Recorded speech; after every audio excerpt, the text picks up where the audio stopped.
Assalamualaikum warahmatullahi wabarakatuh. Perkenalkan, saya Teddy Rizaldi dari kelompok 9. Dari anggota saya ada Cahya Ramadan dan ada Virginia dari mata kuliah pemrograman Smart Web oleh Bapak Dwiki Jatikusumo Eskom Mkom.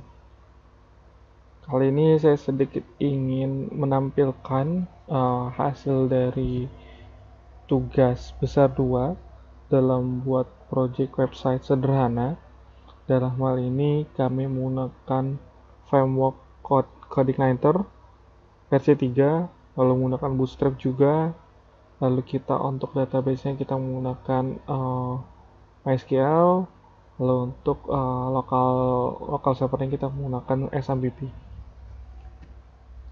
Sebelum masuk ke website, mungkin saya sedikit tampilkan mengenai relasi dari website kami. Website kami sendiri ada 6 relasi.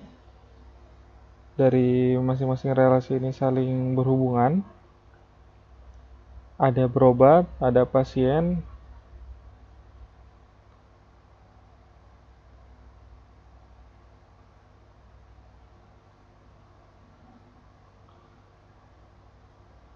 ada dokter, ada resep obat, dan juga obat. Lalu yang sering tidak berrelasi karena memang ini hanya untuk admin, untuk mengakses web dashboard dari aplikasi klinikku ini. Nah, kita menggunakan nama database klinik. Oke, lanjut. Jadi kita untuk penilaian awalnya memang seperti ini, dan kita belum masuk ke hosting karena memang masih propagation. Nah, ini ketika tampilan awal akan tampilan login, lalu kita masukkan nama, username, dan password yang sudah kita define di awal tadi, yang di awal admin saya buat. Nah, ketika masuk dia akan melakukan tampilan dashboardnya, tampilan sederhana. Ini hanya menggunakan Jumbotron dari Bootstrap. Lalu ini di sini kita bisa melihat data-data dari pasien, dari dokter, lalu juga dari obat-obatan, lalu juga nanti ada kunjungan dari pasien, rekam medisnya juga, nanti terakhir adalah di laporan masing-masing seperti pasien, dokter, dan juga kunjungan. Untuk pertama yang kita akan tampilkan adalah data users.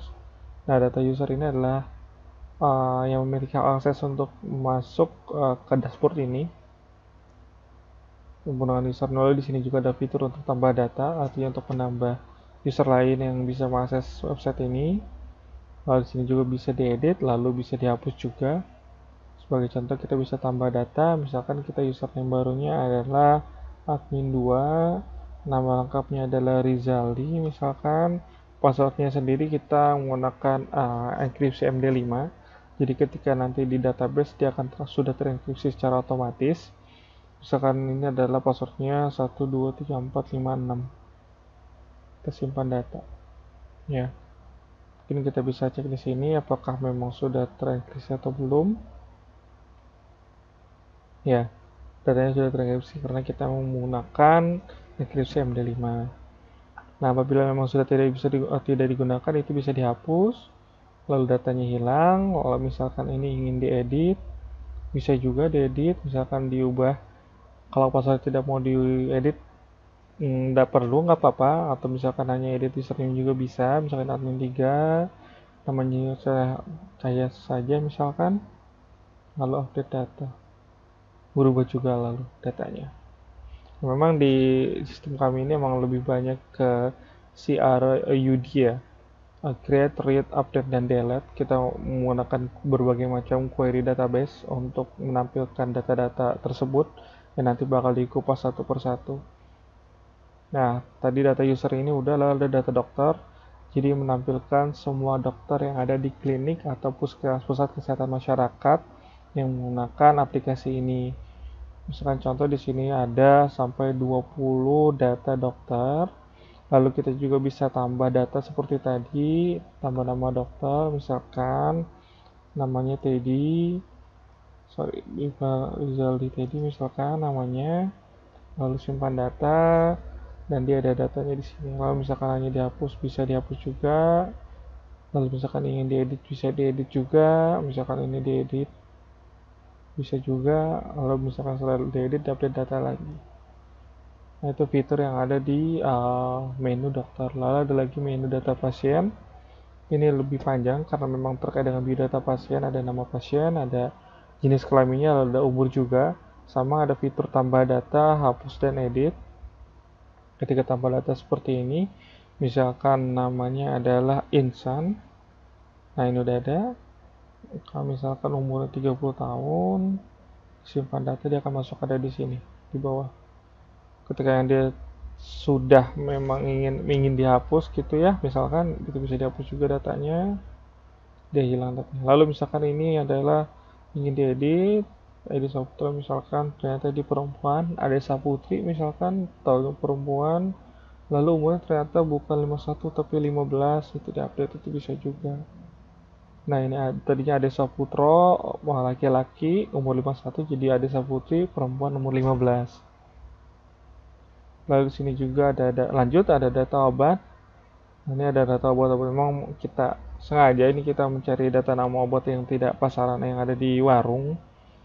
Data-data yang obat yang memang sering ada di klinik. Semua fiturnya bisa tambah data, dia bisa tambah obat, lalu bisa edit, bisa hapus juga.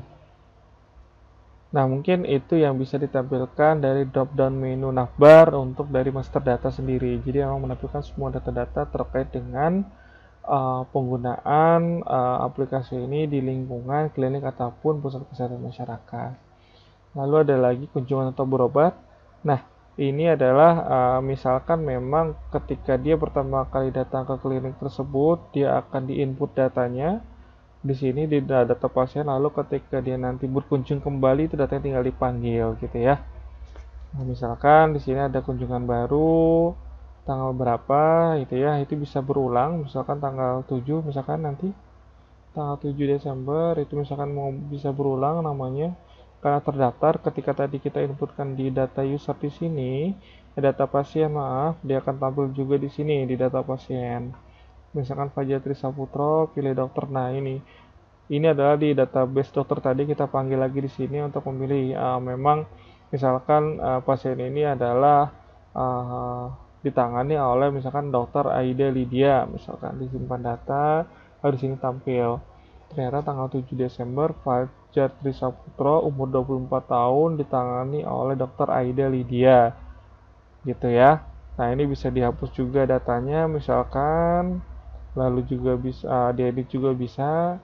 Nah, ini apa rekam? Ini rekam ada untuk melihat terkait dengan rekam medis yang pernah disertai oleh pasien tersebut. Contoh misalkan dalam ini Safira Saraswati ya. Ternyata dia pernah berobat tanggal 6 Desember, keluhannya ini, diagnosanya ternyata ini, lalu penata rasanya adalah cukup rawat jalan misalkan. Gitu. Lalu ternyata obat yang cocok adalah ibuprofen. Nah, ini kita bisa ada drop down menu juga. Tadi di data obat yang sebelumnya kita panggil lagi datanya di sini, itu kita bisa tambah. Ternyata dia nggak cukup dengan ibuprofen nih, dia butuh dobutamin itu tambah. Oh, ternyata Safira Saraswati itu nggak hanya butuh ibuprofen, tapi butuh dobutamin juga, seperti itu kurang lebih. Nah, kita kembali. Nah, itu kurang lebih gambarannya terkait dengan kunjungan dari pasien, lalu ada rekam medisnya, dan bisa terbaca semua data rekam medisnya setiap dia berkunjung atau berobat ke klinik atau pusat kesehatan masyarakat. Nah, lalu setelah tadi master data, kunjungan berobat, kita terakhir ada untuk laporan. Nah, laporan ini kita buat bagaimana nanti siap bisa di print gitu ya. Lalu ada laporan data dokter, kembali lagi kita panggil nama-nama dokternya, itu kita udah melakukan query tadi, lalu kita tampilkan seperti ini, dan ini sudah siap print gitu ya, sampai ada administrator segala dan tanggal dan lokasi juga. Lalu selain laporan data dokter, kita juga di sini ada laporan data pasien. Itu terlihat database pasien yang pernah berkunjung ke klinik ini atau pusat kesehatan ini. Lalu terlihat adalah yang terpenting adalah data kunjungan. Nah, ini yang menarik. Data kunjungan ini kita bisa langsung melakukan riwayat, bisa melihat riwayat dari si pasien tersebut. Contoh misalkan Dawati Kurnia Imani, ini perempuan umur 23, keluhannya muntah-muntah, pusing, demam, oh diagnosanya malaria, oh ternyata penata laksanaannya atau tingkat lanjut adalah harus dirawat inap karena memang mungkin banyak indikator-indikator lain yang tidak bisa memungkinkan untuk rawat jalan gitu ya. Nah, ini inputan-inputan ini memang sederhana namun bisa digunakan dan bermanfaat bagi klinik karena memang pertama tadi ini bentuknya online, nantinya kita akan bakal hosting di dapur hosting.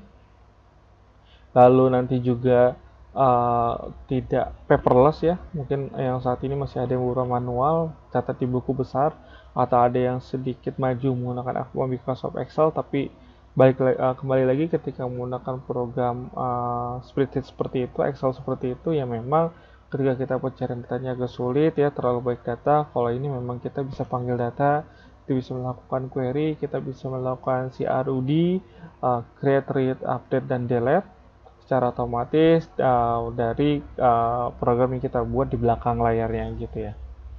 Nah, mungkin itu sedikit aplikasi dari kelompok 9 dari mata kuliah pemrograman Smart Web, dosen pengampu Pak Dwiki Jatikusumo, Eskom Mkom.